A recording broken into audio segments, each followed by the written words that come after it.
This is the Tapped In Podcast, the podcast for beverage distributors that want to empower their sales team to drive business results.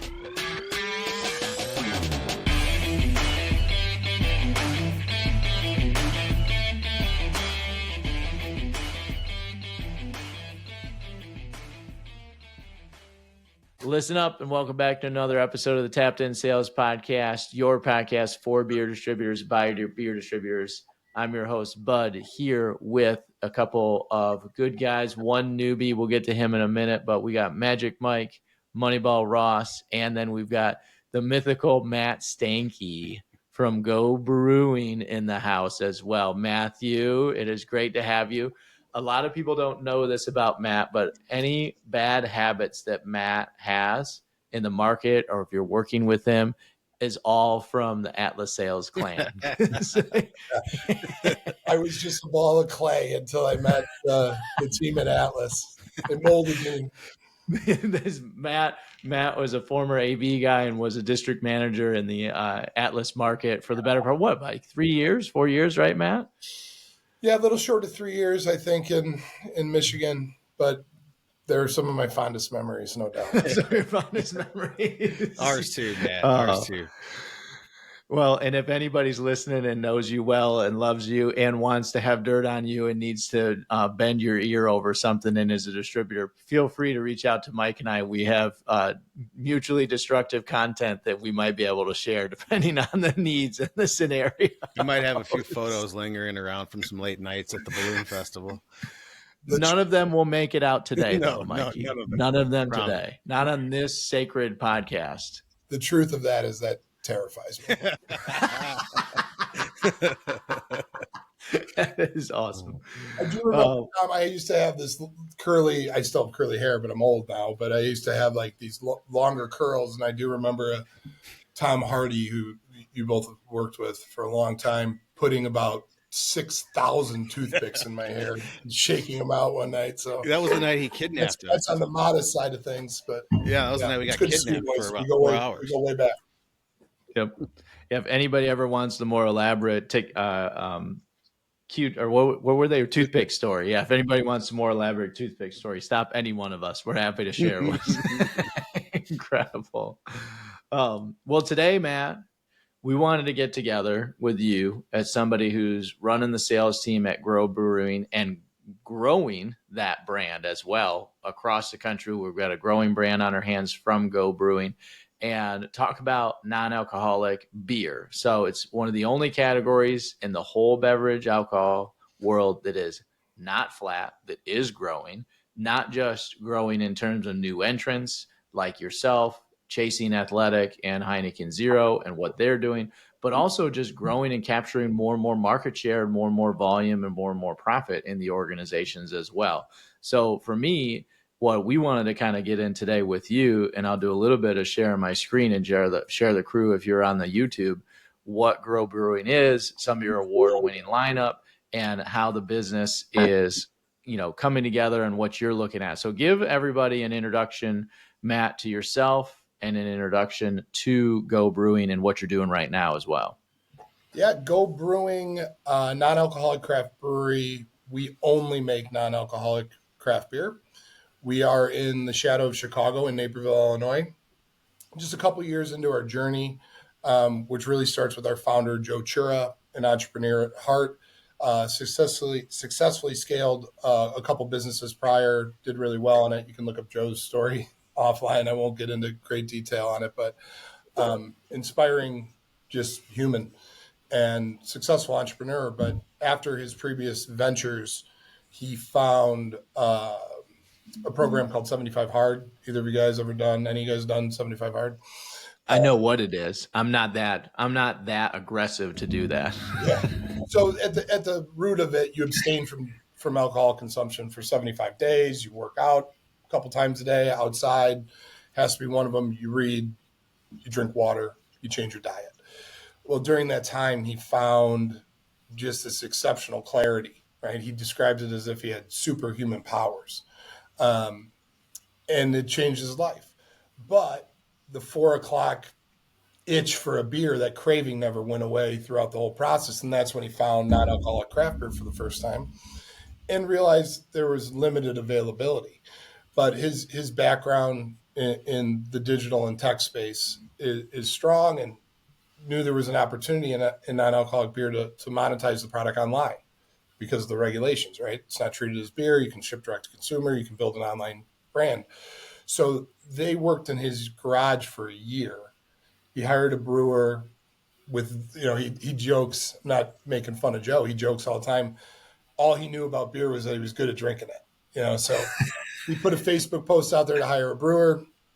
James, our head brewer, who's here to this day, responded to it. Joe didn't even know, what kind of questions to ask in an interview, but he asked one very important one. He said, "Can we make the world's best non-alcoholic beer?" And James replied, "Yes." So they went to work in his garage in Naperville for a year, developing recipes. They hired Mary Pelletieri, came in, who background of quality at Goose Island and Miller Coors, literally wrote the book on SOPs. She came into the garage, and they hired Michael, who's our lab manager now, and they figured out a way to brew non-alcoholic beer using traditional ingredients and process to create a product that doesn't ferment past 0.5% alcohol by volume. So the root of Go Brewing is exactly that. It's traditional brewing process and techniques. We don't dilute, we don't dealkalize, and we don't contract brew anything. So we listen to our customers. We respond to the changing needs really quickly. We're able to stay very nimble. We have more than enough capacity here at our brewery, and we have all the bells and whistles that any good non-alcoholic brewery should. Tunnel pasteurization, state-of-the-art canning line, centrifuge. So we are humbled because we are winning some awards. Recently, we got the Non-Alc Yes. Beer Cup, and we took a silver with Disarm, our new hazy IPA, and our new Schoolberry Sour took home a bronze. So pretty fun time for Go Brewing, and a feather in the cap for our brewers. So we're in distribution right now in 21 states. We did 10,000 barrels last year in our first full year in distribution, and we have ambitious goals again for this year. We have some generous comps because we load in our new markets traditionally in the fall. Sober October, the holidays, dry January. It's a really good time to launch non-alcoholic beer. As former distributors, you know how busy spring and summer selling season is.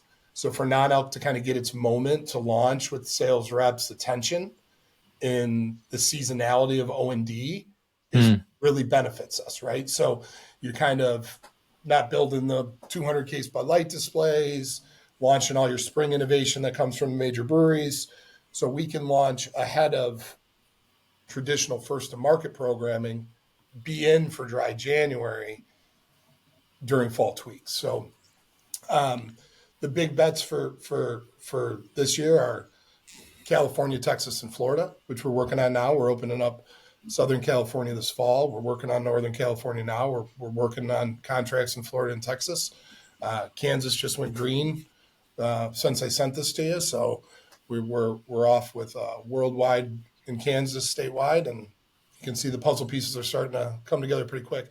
I joke we're averaging like a state a month of my employment. So we are rapidly expanding. I'll be at Go Brewing 2 years in June, and a state a month. That's awesome. What's going on here with our boys in West Virginia? We got these guys don't like non-alcoholic beer, Mike or Matthew. We're working on it. We had really solid East Coast expansion with a tremendous partner in Wegmans grocery. So we opened up all Wegmans with 5 SKUs last fall and prioritized those markets first, and now we're filling out the gaps. So what's it like right now as a brewer, it's particularly somebody's in the craft space still, even as an NA beer, what's it like talking with wholesalers right now? This is something we hadn't talked about planning, but as you're expanding, like, are wholesalers intrigued in taking on new brands? Are they frustrated on taking new brands? Is there proliferation in the NA space yet? Or is that seeing that yet on your end? Just what's it like as you are expanding as quickly as you are, how that's going? it's a good question. I'm glad you brought it up. Honestly, it's a big part of what I'm actively working on right now. I brought in a former colleague from Anheuser-Busch, Colleen Scheibel, to help me with expansion because it's overwhelming. And, when you're with the blue, the gold, or the red networks, complicated networks, as you know, in Michigan, right? Some states will collaborate together and work really well as a unit. Others won't. So freight, shipping, timing, lining all the contracts in time it's difficult. So a little shout out here to Colleen. She's my partner in crime and a huge asset. So the two of us really work on expansion together. And I think, to circle back to your actual question on what the landscape is with the conversations with distributors, it varies, right? Yeah. Non-alcoholic beer in some markets is a growth mechanism, but it's under indexed. It's not very developed yet, right? The opportunity is not as high. Some distributors have made their bet in non-alc already and feel like their portfolios are complete. I think that's misguided generally, but there is some PTSD from craft, right? Over expansion, over commitment on regional, local, on top of pricing from national players, category in decline. I think there's some hesitation from distributors to take on too much. Where we've won is we have a chain team. We prioritize national accounts before we start wholesale conversations. So generally, we'll call a market, Southern California, for example. We're launching with Ralph's. So makes it a little easier when you have a major chain in your pocket. That's not always the case, right? So some chains, it's the chicken or the egg. Some chains, what distributor are you with? And distributors say, what chains do you have? Something's got to happen first before the ball starts moving. But our ability to showcase what makes Go Brewing special, quality, innovation, accretive assortment, good GP, incrementality to the category from our style assortment. The term accretive, I get made fun of for using it all the time. Welcome to the show. We use it all the time too. Yeah. But it was curated. Like our in-market brands, our distribution brands are deliberately styles that are not readily available in NA craft. And so distributors are open-minded. They see the growth, right? There's SKU assortment decisions that are happening. But I would say most distributors are optimistic about the future of non-alcoholic beer. They're certainly optimistic about an NA brewery that has tens of years of experience across their leadership team and are founded by a marketing guru, right? Like, so usually when we get in front of them, the conversations move pretty quickly. Awareness is important. There's a lot of great NA in the market, kind of around the time that I was working with you all at Atlas. There was a kind of moment in craft beer where everyone was making better craft beer every day, right? Like the science really got better and people started putting quality labs in and breweries were opening up every day. And it was like, this may be the best beer I've ever had in Southeastern Michigan, Southwestern Michigan. And for a while, it wasn't like that, right? Like NA beer is getting really good, but not all of it's working. The majority of SKUs that are in distribution right now are actually in decline. There's a few big players that are driving the category forward, and you can imagine who those are. So I think you're going to see some reconciliation and some big bets be made, and I think Go Brewing's in that mix. We're already a top 10 national craft brand in NA with the lowest category weighted distribution of anybody in the top 20. So it's all about rate of sale and sell through, right? If you're a distributor, you're not collecting brands. You're not stocking high days of supply with low days of rate of sale, right? So it's all about movement. So the temperature is warm, right? There's still some salesmanship there. There's definitely, distributors are not like, I want every non-alcoholic brand that gets presented to me. The category is on fire. like it happened with craft, right? There was this mad dash. I want as many craft contracts as I can get. We're going to capture this category by by sheer amount of volume of SKUs I have. I'm going to demand the market share of the cooler. Much more disciplined here. I do not get a second call until they taste my product.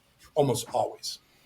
Yeah, that's a good point. We were just talking about that on one of our latest episodes too, of how we've changed from chasing down brands to be in our house to distribute, right? And getting away from that brand collector mentality to more of a strategic focus on the brands that we do have.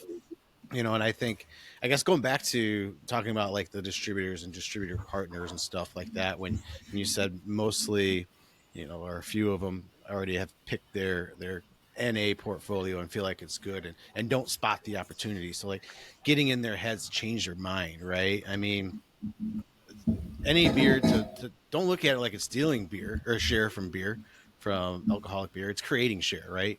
In this whole pie. It's creating its own share. And there are a lot of occasions out there where beer just doesn't fit, right?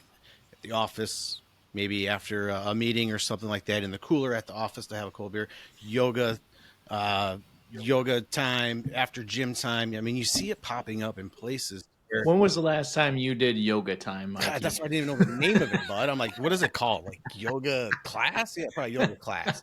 I don't think I've been to one, dude. It was right after Well, you know what I his mean. Zumba class.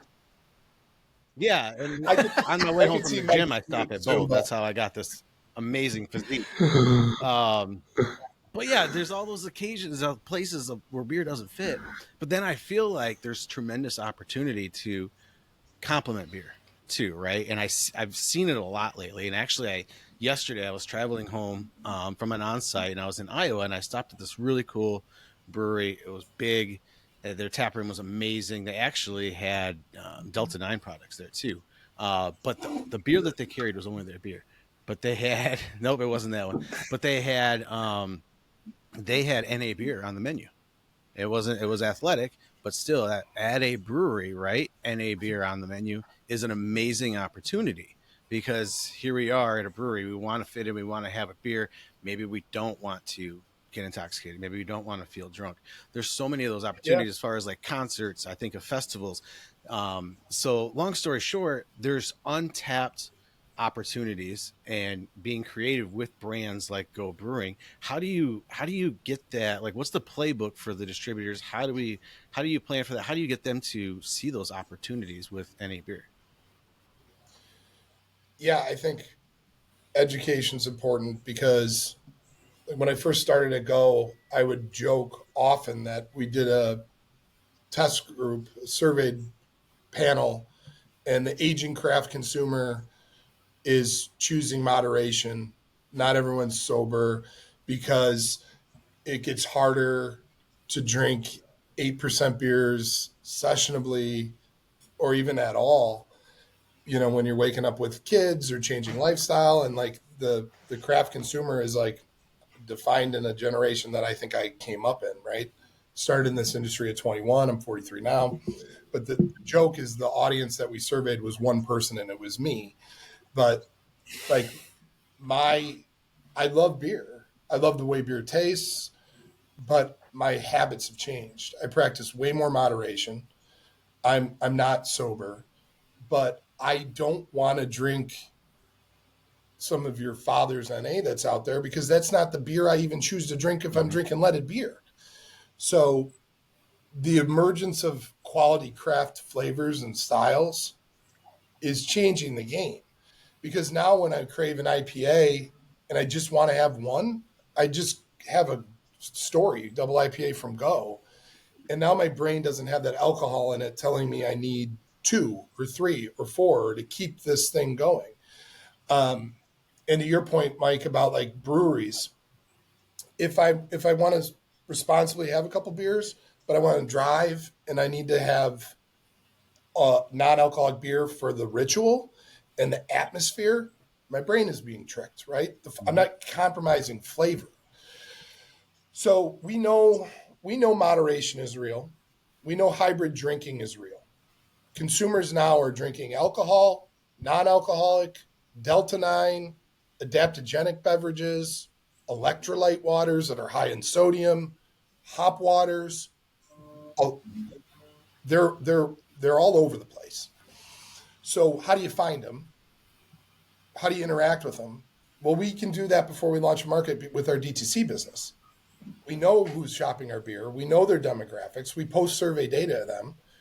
A lot of the data I present to national retailers is post survey data. We call it our zero party data directly from our consumers. What else do you drink? Where are you drinking this? What's your occasion? What styles do you prefer? They just tell us, and we just listen. Like we're not all that smart. You guys know me for a long time. I'm not that smart. We're listening to our customer. And what we're seeing, to your point, Mike, is a huge, from a brewery standpoint, that's happening. The consumer that you and I are, and we're talking about, Mikey, is looking for a break. They're looking for moderation. They're breaking up the amount that they're consuming.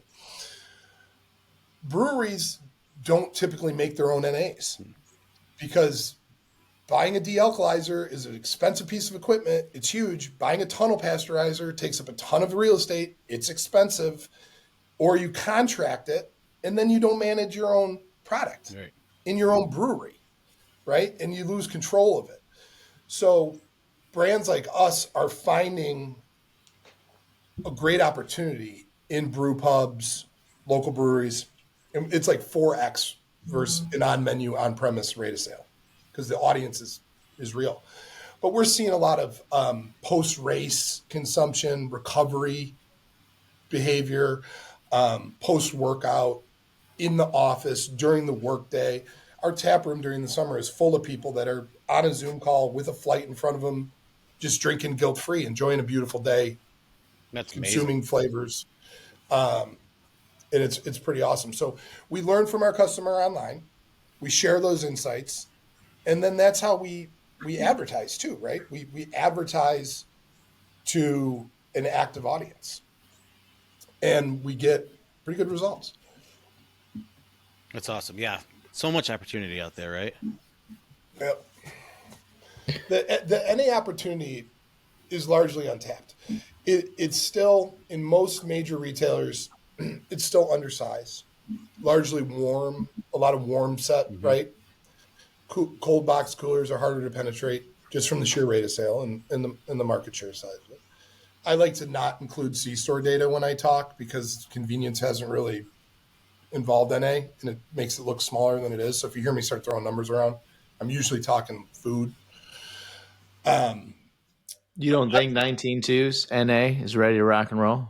I think a 19.2 in Easy Man or Delta 9 would be pretty baller, but we're working on something there. But 19.2's, like I know Athletics playing in that game and they're the North Star, right? Like unbelievable what they've been able to accomplish from a volume standpoint, a rising tide, quality of beverage. And I think they're probably have a better opportunity with venue activation, their Live Nation deal and some outdoor concerts and festivals. But I hope I'm wrong. I hope that we get to a point where the C-store consumer is pulling 19.2 NAs. I don't see it right now.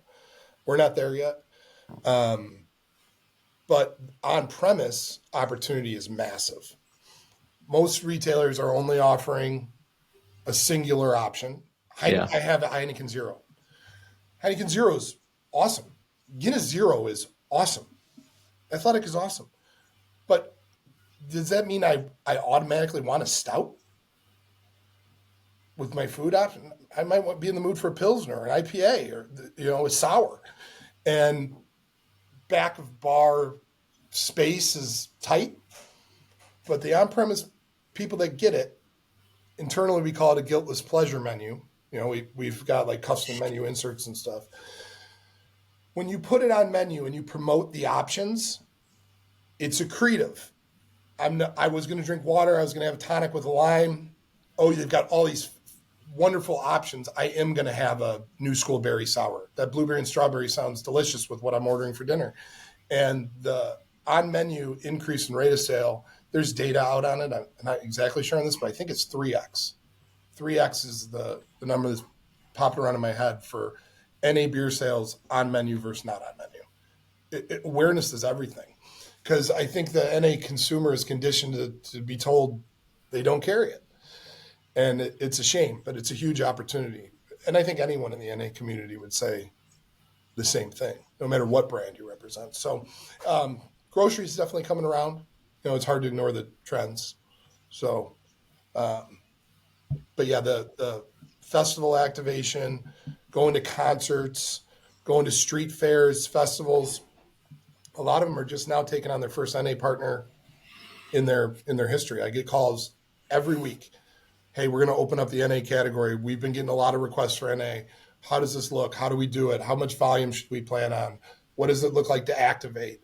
And it's happening now. It's happening. And you see, the major players innovating in the category too, which is more than justifies it. You see a Mick Ultra NA. Yeah.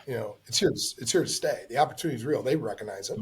Yeah, I mean, I think, the big thing I have is if I put my, distributor hat on for a second, the first thought I have, and not that I agree with this line of thinking, but again, we're hard-hitting journalists here on Tapped In. Because I personally enjoy the category. I had a fake Negroni last night. It was fantastic. But the concern I'd have for our industry is we were continuing to see these waves of pop and drop. And I see they seem to be getting steeper, and then the drop seems to be steeper as well.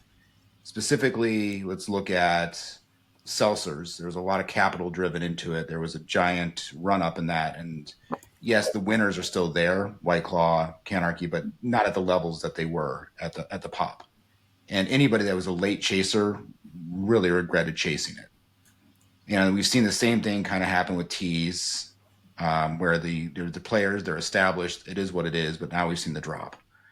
I think everybody's kind of chasing after what that next thing is. And, the more recent one was RTDs, which we're starting to see the same type of incumbent behavior and then people chasing and falling off. So I guess the question is, now we're seeing Delta 9. Now we're seeing the non-alcs. Why is this category different and not like those? I think that's the question I'd be asking myself if I was a distributor owner, and what makes this different? Well, that's an awesome question, right? And to unpack that, I think you have to look at each of the things you mentioned independently, which could take a whole podcast, and what happened. But what happened in a lot of those, and this is clearly isn't like a premeditated conversation, right? We're ripping. The first thing that comes to my mind as you mentioned tea, RTDs, seltzers. Different than what happened with craft. Huge success, unforeseen innovation with clear market leaders. Talking 85% market share in seltzer between 2 or 3 companies. Everyone chases fast. Not very different from a consumer experience. You got a neutral base seltzer, you add some essence in there, maybe somebody uses real fruit juice, maybe somebody's making their own clear malt base, mostly contract produced stuff. Yep. Absolute flood. Category overexpands, consumers go back to brand loyalty, the strong survive. RTDs, is my Kaiser Sose thing. Like, it's the greatest trick the devil ever pulled. RTDs moved into beer. They convinced retail to take spirits and put it in a beer cooler. They took share away from beer. It's ingenious, right? Can you imagine going into a buyer meeting and telling the buyer you need to put beer next to vodka on a warm shelf, merchandised, to cut space from vodka? So RTDs, I think, offered a unique opportunity with COVID and cocktail consumptions that were pre-made, and not everybody has a bar at home, and there was some ease to it. And then like the tailgate accessibility of it, and just popping one out of the cooler, and pricing is normalized, right? At first it was kind of all over the place. So again, the strong brands survive. A lot of people came out with RTDs. The same RTDs that everybody was chasing are at the top of the mountain still. I don't foresee NA beer being much different than that. I think some real true players are going to emerge that drive the category. And I think there'll be pockets where there's a strong regional brand. The news from my former employer just popped in the rags the other day that they're getting into the space with Rheingeist ghost pills, and I think they'll do really well. They have 25% share of the category in their home market. I think it'll do well in their home market. I think it'll be challenging for brands that aren't national to compete in the space. I think it's a national game. It's a quality game. So you've got strong craft companies that are already national making some good NA beers, like Shoots, right? And then you've got Athletics of the world, Go Brewings of the world that make their own beer, that are in a position to scale and be national. They have strong marketing campaigns, strong innovation, put quality at the forefront of everything we do.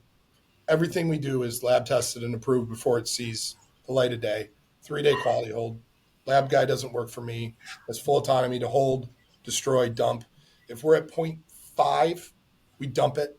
We don't dilute it, right? So that's the difference in the styles you talked about. Delta 9's a whole different bag. Let's talk Delta 9 like later. I'll talk about Easy Man and we can Yeah. Delta 9, but NA is a lifestyle change. Humans are evolving and they're practicing healthier life decisions, right? Like there's a real movement in moderation. You can look at the European markets and the share of non-alcoholic as a proof of concept. Like less people are drinking at early ages, and the aging craft consumer is practicing moderation. You know, the amount of people that buy from us that's sober is significant, and it's increasing, but it's not the bulk of our business. The bulk of our business is moderation. It's people practicing moderation, and with that, in craft specifically, people want. I talked about zero party data, right? What do you think? I'll kick it back to you, Ross. What do you think the number one thing our customers want from NA is? I think that depends, doesn't it? Depends on what where they're coming from. But I would say to match flavor profile, match what they're already drinking that was alcohol. You're close. That's it. That's way up the list. And their tolerance for bad style parity is zero. They will never repurchase. There's not, ooh, I had a bad batch. I'll try that again. It's zero because they're paying the same. It's flavor and variety. It's assortment of flavors and styles that are accessible. That's the number one thing we get, followed by quality, followed by parity. Like I want to try your double IPA. I've never seen anybody attempt a double IPA, or I've never tried a double IPA non-alcoholic. Yeah, our double IPA is a beast. It's one of our top selling beers. It ebbs and flows with our number one brand. It's ambitious. It pushes the boundaries to that 0.5 as close as we can with science. Like you got to have an aggressive malt bill. And then we're just hopping the hell out of it. You know, it's piney, resiny, dank. Got to store it cold. Got to hold it cold. You know, it has a different shelf standard. We pasteurize everything. So we typically at about a year shelf life. We're only at 180 on that. But it is, but again, that's one of the things about owning our own brewery. Like we're just talking about the things that we want to drink and listening to our customers. And we talked to a guy in Lafayette, Indiana, who owns one of the first NA bottle shops in the country. It's called Generation NA. He's worth a follow on Instagram. Shout out to Rob. He's an awesome dude, and he's got an awesome curated NA bottle shop. He's doing a ton in Delta 9 now, and we were talking to him, and we're like, what are customers asking for? He's like, believe it or not, double IPAs, man. Like, I got some European offerings. Anything double IPA, like, let's brew one. We brewed it. It vaporized. It got a ton of great feedback. It got a ton of positive reviews. It medaled at World Beer Cup. And now, like a year later, it's our number one SKU. We lead with it in grocery pitches, right? Like, that's an incredible story. So from research to putting it on the shelf to get it out and vaporized. Look at that. That's a new volume times profit. Vaporized time profit. So bring back to one of the questions that I had asked Matt around, hey, it's additive, accretive. Sarah's tried to talk me into saying additive because more people understand it than accretive, even though our word is right, Matt. Well, so for today, we're sticking with accretive. Okay. So it's accretive. The category and the new entrants are accretive to the category. but put yourself in a mind. And what I love about you is how much time you've actually spent in the field working with reps in your relationships and actually going out into the trade. You were one of the best at it that we work with and you continued that path in the other markets and the other opportunities that you've taken on. And you're a sales rep and you're like, I've got this category and I'm like fighting around. Maybe I don't have the strongest, the market leader. I have one or two of the leaders behind it. They're still high, somebody like you. And you're hearing from you as a sales leader at Go Brewing, hey, we want to see multiple NAs on the menu. How does a sales rep, like, what is the best practice for a sales rep to actually start to negotiate that with a retailer? Because I know we've had a hard time doing that in the field on our own around the RTD category and the other things that have come out. And I just want to hear it from you. Like, how can a sales rep, for those that are listening to this, actually take an opportunity to expand the category the right way? And let's start with on-premise for fun. Yeah, I think on-premise is the hardest one to do, right? Mm-hmm.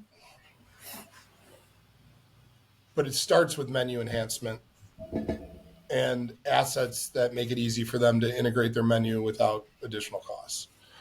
The other is trial. And unlike your time at Atlas, there's not a marketing team going out doing March to the Hoops promotions and walking around with trays of Bud Light Lime samples and Bud Girls, Miller Lite Girls, none of that bullshit. like our teams are not big, we're a small company. So how do you generate trial?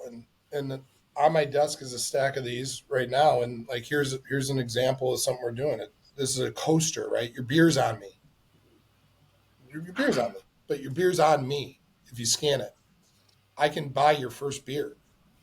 So now if I'm an on-premise retailer and risk is removed, I'm charging Bud Dunn for a Sunshine State IPA.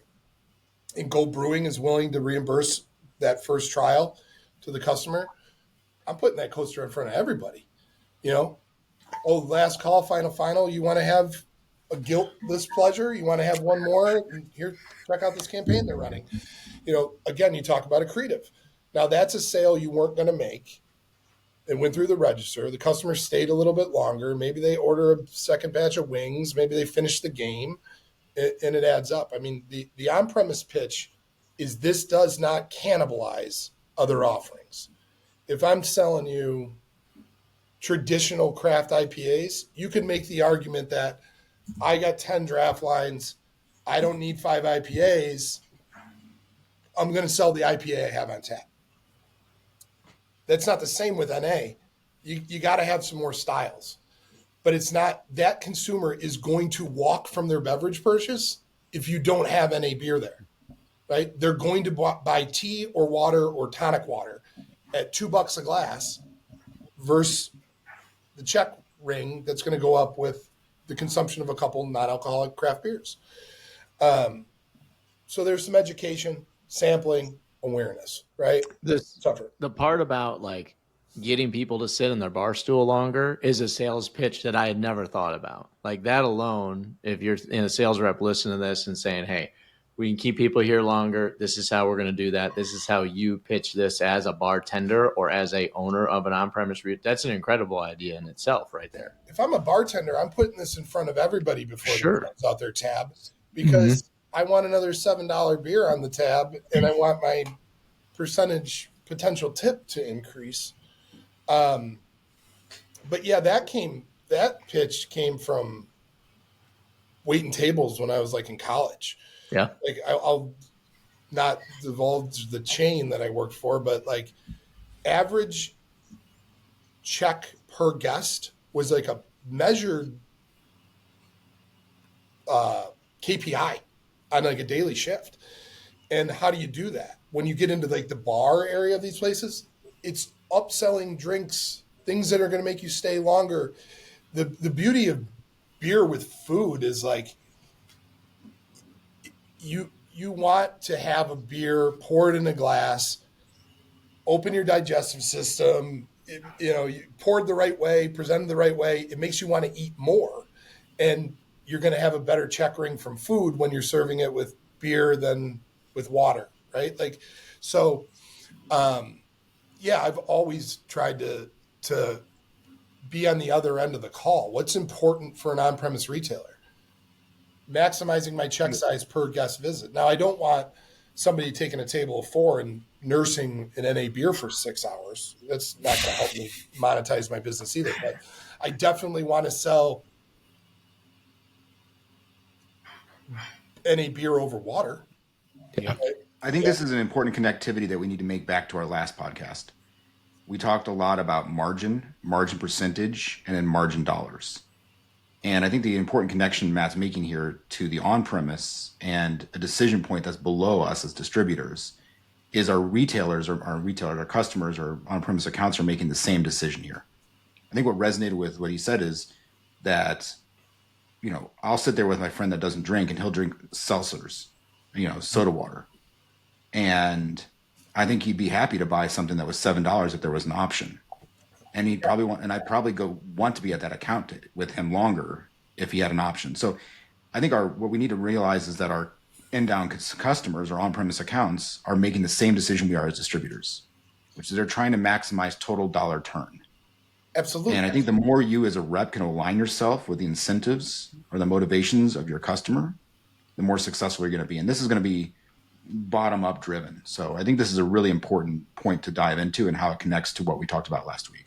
We have ambassadors in the market that represent the brand, and they'll be out and about organically, and we've created software apps for them to like capture leads. And hey, I was in this account, I brought up Go Brewing because I'm an ambassador for it. They didn't carry it, they're interested in buying it. One of the first things I tell them to do is just order Go.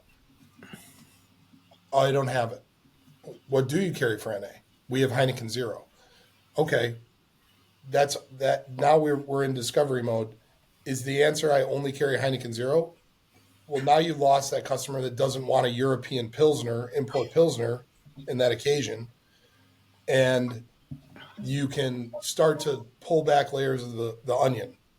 Why do you only carry Heineken Zero? Do you feel like that's enough for your NA offerings? You don't have enough demand. Nobody asks for it. You can start a real natural conversation. And the best person to give you that information is usually the bartender. More often than not, I don't want to cast like a huge blanket over the entire on-premise industry and talk like I'm disparagingly about it. There's a ton of very, very smart on-premise business owners that see what's going on in NA and are creating all kinds of options, mocktails, craft beer menus, entire pages of offerings. But more often than not, I think it's an ignorance of like, yeah, I carry an NA. I carry O'Doul's. I have that covered. If somebody comes in and wants an NA, I have it. But that's not respecting your customer and the changing habits that are happening in real time. Like, we know that people's consumption habits are changing and the demand for NA is growing. And I don't think on-premise has caught up to that curve, right, with the amount of offerings. Now, every on-premise account is different. If we're walking around in Battle Creek and we're spending a day in the trade and the guy's got a couple coolers and his walk-in has also got kegs in it and food and all this other stuff and he doesn't have room, I understand that because it's not going to be your fastest pull, but it is going to be your most accretive pull, right? So everybody's a little bit different. I think good reps that still actually call on-premise and don't generate a text, drive by and or use a platform for them to order, through an app, can find a really big opportunity to act like an expert in NA and curate a collection. Because at some point too, you got to look at the brands that aren't paying their rent. Mm-hmm. Is there a complacency there in the decision making, and can we offer better options? That's funny how some on-premise locations have no issues having 5 light beers on tap when they only have 10 taps, and the same 5 light beers in a bottle as an option, but will only take 1 NA because that's all they need. So trying to opening up their mind of like, there's more out there. There's different flavor profiles, and that could be a little challenging. Yeah, but Mike comes in my bar every Thursday and he drinks light tap too. Yeah, got to keep it on for him. There's always headwinds, but I will say it's getting easier every day, Bud, to your question to integrate with the on-premise. And because we're non-alc and we can behave in different ways, things like those sampling coasters might seem like a no-brainer, but it's a real cost for us, but it's worth it for me to get, and I feel like I'm adding the value to the retailer. Like I'm being a good partner. Mm-hmm. That's perfect. I mean, that's exactly what you're doing. You're adding value to the on-premise location. You're giving them the opportunity to sample a customer at your cost, right? And it's still going on the tab. Bartender's still getting paid out, tipped out. So is the waitress or waiter. But I think you missed a tremendous opportunity here, Matt. I think that we should have all received samples prior to this podcast, and I know we were going to eventually make our way over to Delta 9. So To be maybe, fair, go to Meyer, Mike, and buy a 6-pack for your friend. well, I just wanted it sent to me. I had some sunshine, and when I was down and out and I wasn't able to drink for a while, and that was delicious. But what I guess I'm leading to, Matt, is we didn't make it to Delta 9, so maybe you should send us some Easy Man because we can't get that in our state, and then we'll all drink that for our episode number 2, follow-up episode. Well, Bud's got editing capabilities here, so I'm wondering, Bud, can you freeze it when he pulled the coaster up and see how many people we can get to scan it? We're going to single-handedly bankrupt you overnight here. No, you do have to have a receipt. You have to show proof of purchase. Matthew's not. They can't get that much by Matt. Well, you've got my commitment to doing a follow up on Easy Man if you're kind enough to have me to plant like a little intrigue. Easy Man is a beverage that's designed to taste like beer with a 1-to-1 ratio of THC and CBD. We have a 3, a 4, and a 5. A hazy. I was drinking there. We just packaged yesterday. A lime and salt chelada, delicious, by the way. And we have a pale, but the base of the product is made with buckwheat, millet, and oats, so it's gluten free. It's the first of its kind in the market. Period. So it is decidedly not carbonated water with fruit. It is a beverage that tastes like beer. I think that's so intriguing too. That's exactly where I wanted to talk about too, because there's a whole new opportunity there. I feel like the market wants and needs a product like that. And, we've been talking a lot about Delta 9 on this podcast lately, and we've kind of teased that a little bit. Like, who was going to be the first to market with a product that tastes like a beer but is infused? So I'm pretty intrigued.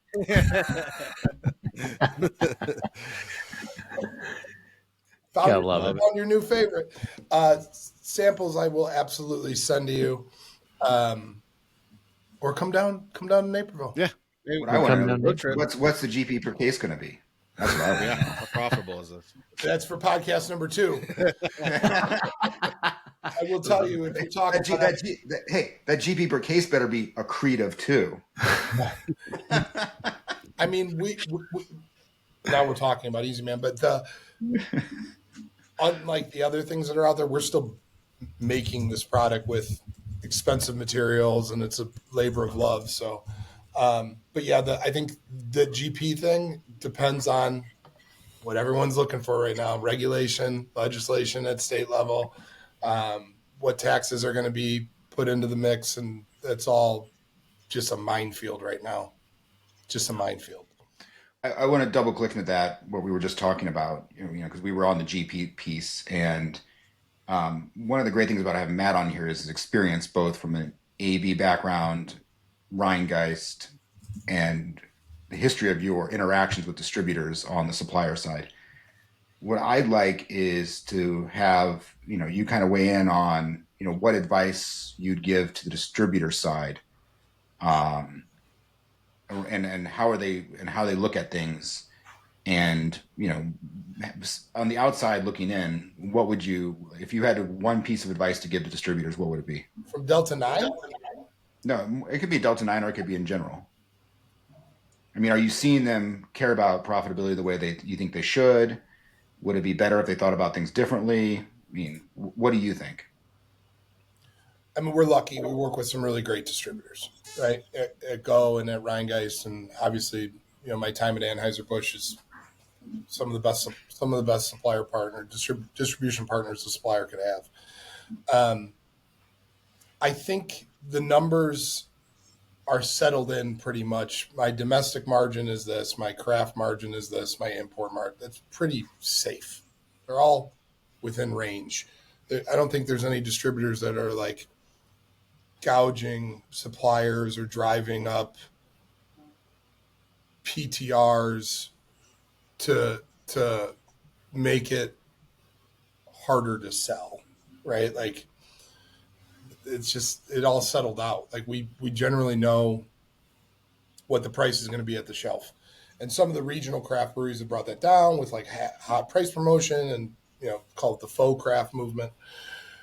I think distributors right now there's a lot of consolidation happening across the country that's been happening for years. They are looking at their SKU assortment more intentionally than ever before. They're getting rid of the stuff that doesn't move, right? And they're certainly more hesitant to bring on new brands. I think there's opportunities for some distributors to look at brand building again in the old-fashioned way, on-premise and independence. That's been lost a little bit because the importance of national accounts, specifically grocery and club. And there's a lot of distributors like, you don't have that, I ain't taking it. Right? Yeah. Our books got too big. And some of the times I appreciate that because there's some distributors will straight up tell you, we're not brand builders anymore. Our book got too big. You want to be at the festival, you want to be at the venue, you want to be in the grocery store, you want a merchandiser to work your product 3 days a week, I'm your guy. I'm your gal. But if you're looking for 200 placements and tastings at on-premise and true brand from the ground up starting from zero, these days are kind of over. I think there's probably some missed opportunity there. But I would say to a distributor right now, build your roster for the future, right? Look 5 years out, 10 years out, and what categories are going to emerge. Build your team now and invest in the emerging rock stars.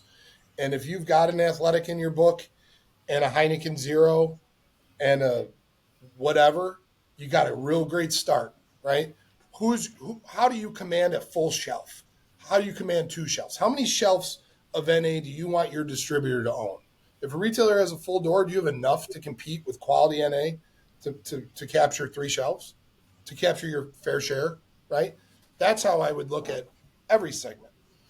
As far as Delta 9 goes, I think distributors are being more picky than it appears when you get into the conversations. There are lessons learned from the over-investment in craft. I think quality matters. Experience within the 3-tier system matters. A lot of these emerging companies are DTC-only brands that have never worked in the 3-tier system, and they don't understand it at all. That's hard for a distributor to take on a new partner that doesn't understand their world.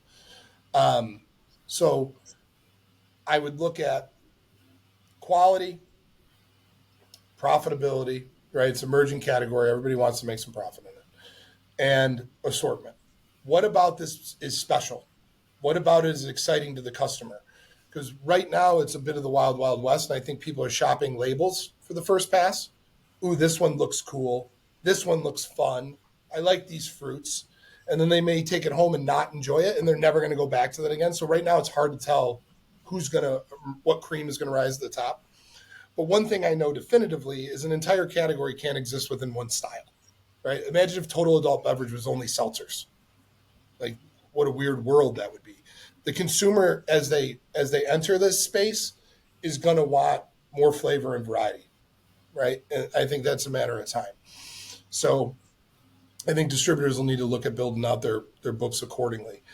The other thing I would circle back on the traditional NA side with distributors is like there's opportunities in the world right now, like our brand Assembly, the high sodium electrolyte water.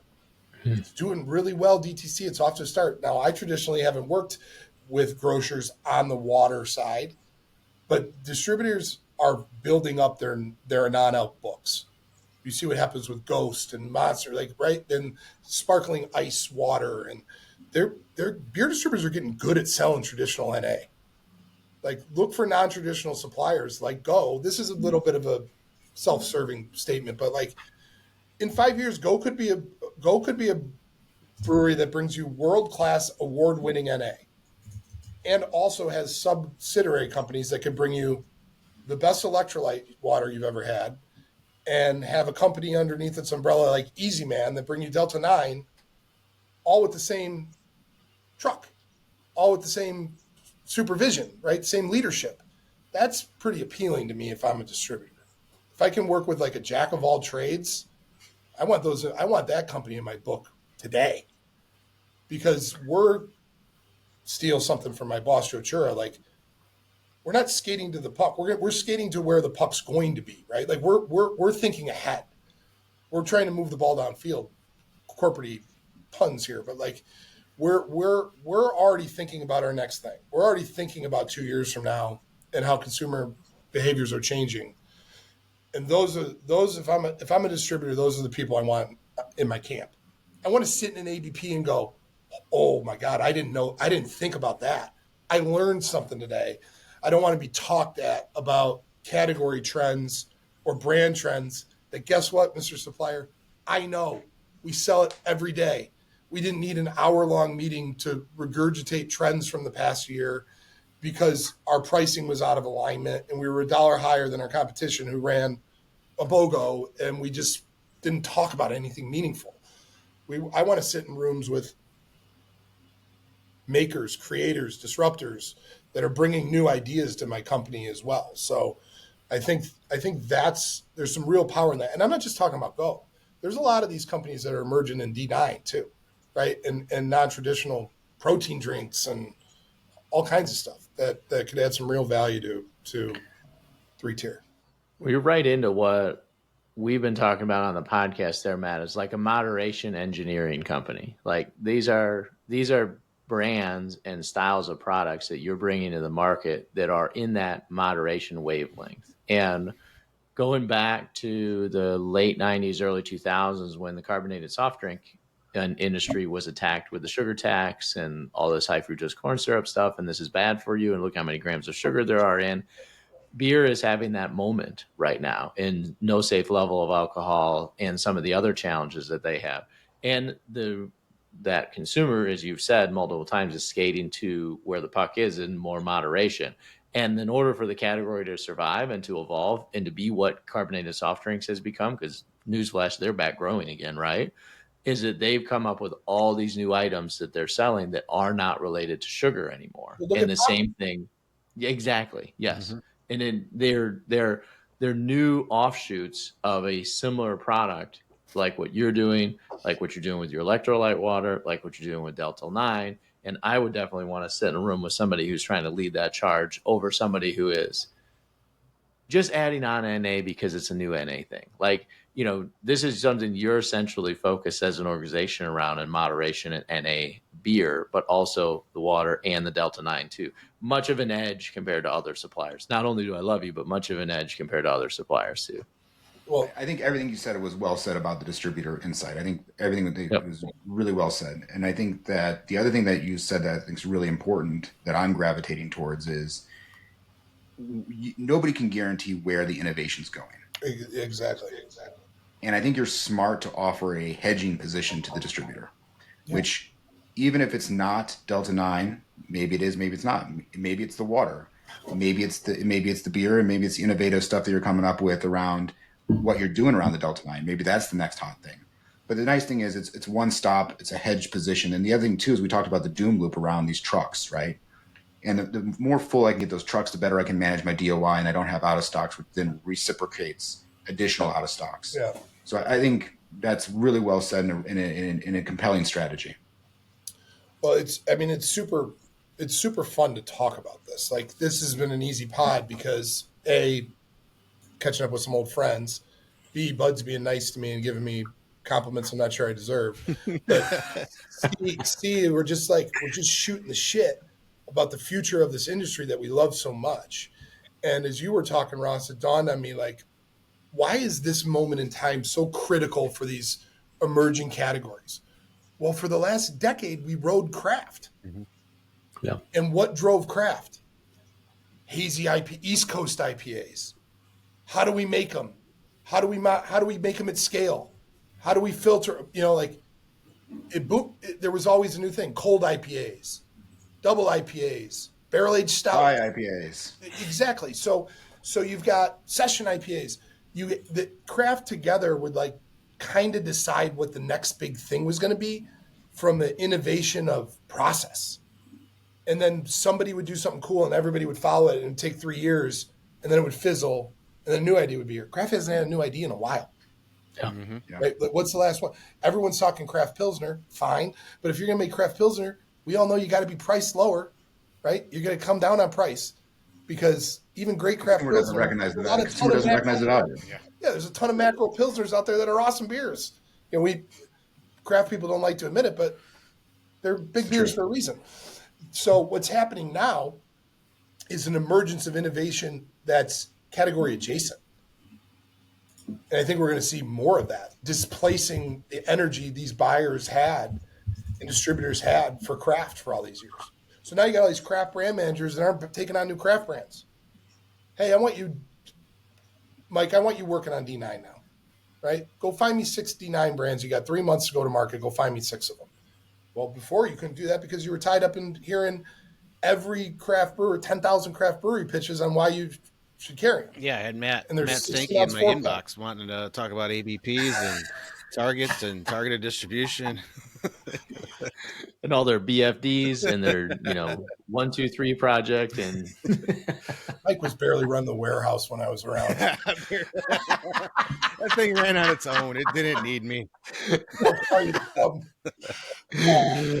yeah, I do think it's an awesome time to be in the industry. Like the industry has some headwinds, but man, like the industry is resilient and it's fun to see what people are coming up with. And who thought you'd be talking about Lion's Mane 3 years ago, right?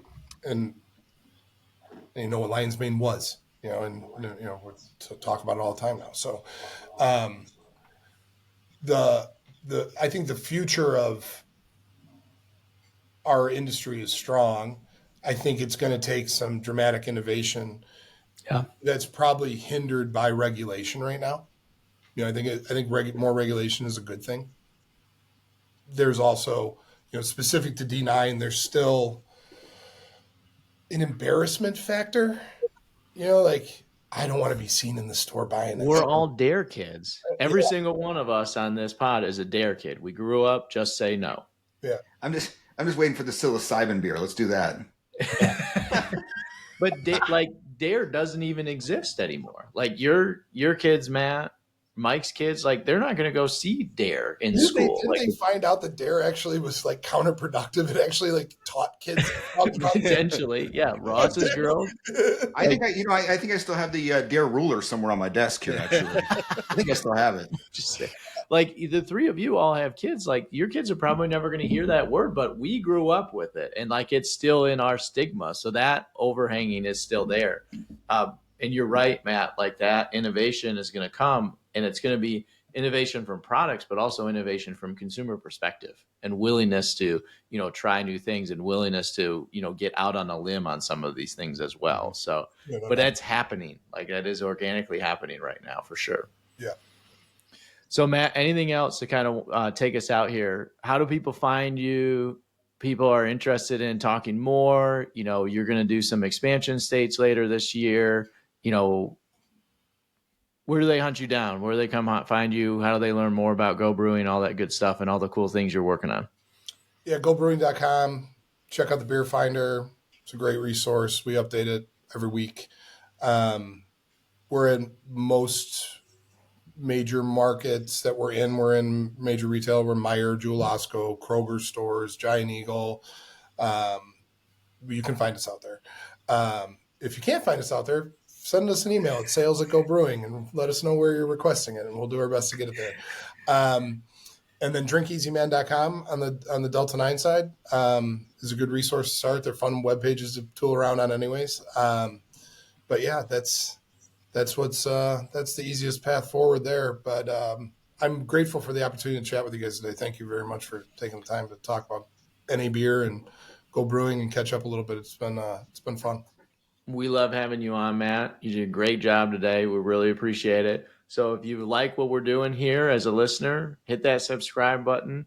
Continue to listen, share with a friend. If you love what Matt's doing, reach out to him, sales@gobrewing.com, or check out the website and learn more. Awesome stuff, Matt, today. Thanks for joining us. And boys, Cheers. have a good Easy Man weekend. Yeah, Cheers. Take it cheers. easy.